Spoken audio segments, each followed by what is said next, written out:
Well, for more on these anti-Trump demonstrations, I'm joined by political commentator Ray Baker. Ray, great to have you back to the broadcast. My pleasure to be here. Who is behind these protests? Do we know?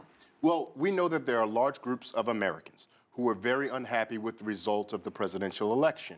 And beyond that, there are many different groups, including a coalition of diverse ethnicities and various people of genders and various sexual orientations who feel as though the rhetoric that Mr. Trump used, whether or not he indeed believes it, will manifest in a hostile life experience for them here in the United States.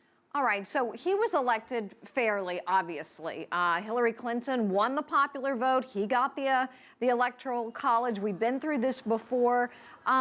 Is this somewhat of a slap in the face of the democratic process and how people are elected? After all, over 50 million people want Mr. Trump in office. No, absolutely. It's not a slap in the face to democracy. In fact, I think, if anything, it's a celebration of the rights of the United States citizens to protest things they think to be unjust. I don't think folks are necessarily protesting the validity of Mr. Trump's win. Indeed, we can see folks are protesting the rhetoric he used and the type of America they imagine under a Trump presidency. I see. Are you somewhat concerned? I mean, do you feel like that there is sort of a protest feeling going on in the United States of America, that it's okay to do this? We've seen a lot of protests over the past years. Yes, I do think that it's necessary, and I'm not concerned or fearful or worried about what this means for the United States. I believe the idea of protest allows the public at large to understand that there are a subsect of citizens who are frustrated and unhappy with something they see in the nation, and this is their way to articulate that and exercise that. To be students of history, we remember in 2010, we remember in 2009 and 2011, there were rallies to take back America. Some group of Americans felt as though the direction of the country was inconsistent with what they wanted to see, so they protested. So protesting is indeed in the American spirit. Absolutely. This is what America is all about, being able to voice your own opinion. Absolutely. But where we become concerned, Ray, obviously, is if they become violent.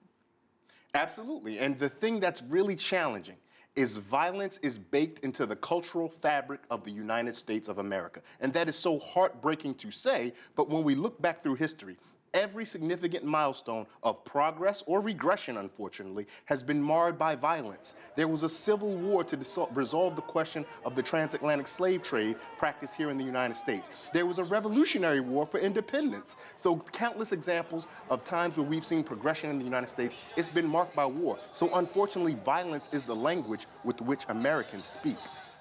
If the tables were reversed, if Hillary Clinton had been elected, and we saw Trump supporters out in the streets, would we be treating this any differently? We should not be. If tables were reversed, we should not be treating this differently.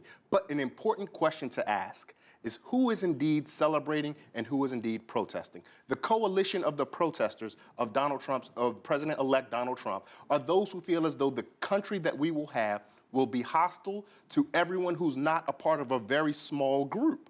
Now, what we're seeing with Secretary Clinton, should she have won, the protesters would have been those who wanted to make America great again, which a large cross-section of Americans feel to be dog whistle coded language for racial politics, which is something to keep an eye on. In fact, we see in North Carolina, there is a Ku Klux Klan parade to celebrate Donald Trump's victory. Now, the President-elect Trump in his campaign and the North Carolina GOP have disavowed and stood against that. But the rhetoric, language, and tone of Mr. Trump's then candidacy suggested that that would be a welcome space. That's a welcome audience for that group. That's terribly terrifying for many Americans whose lives have been adversely affected by the Ku Klux Klan. Well, that's some people's opinion, obviously, Ray. Not everybody interprets that saying, "Make America great again." Absolutely, you're right, that is subject to interpretation. But what does that mean to various groups of citizens? When we see, unfortunately, that there are Latino students in schools crying when their peers are chanting, "Build that wall, build that wall." When we see Muslim women are concerned about respecting their religious values and wearing the hijab, because they're now fearful of what America will look like under a President-elect Trump. Now, President-elect Trump has not called for the violence against these citizens, but some are concerned that he's created an atmosphere that will adversely affect so many citizens. Ray Baker, wonderful to see you. Thank you so much for your time.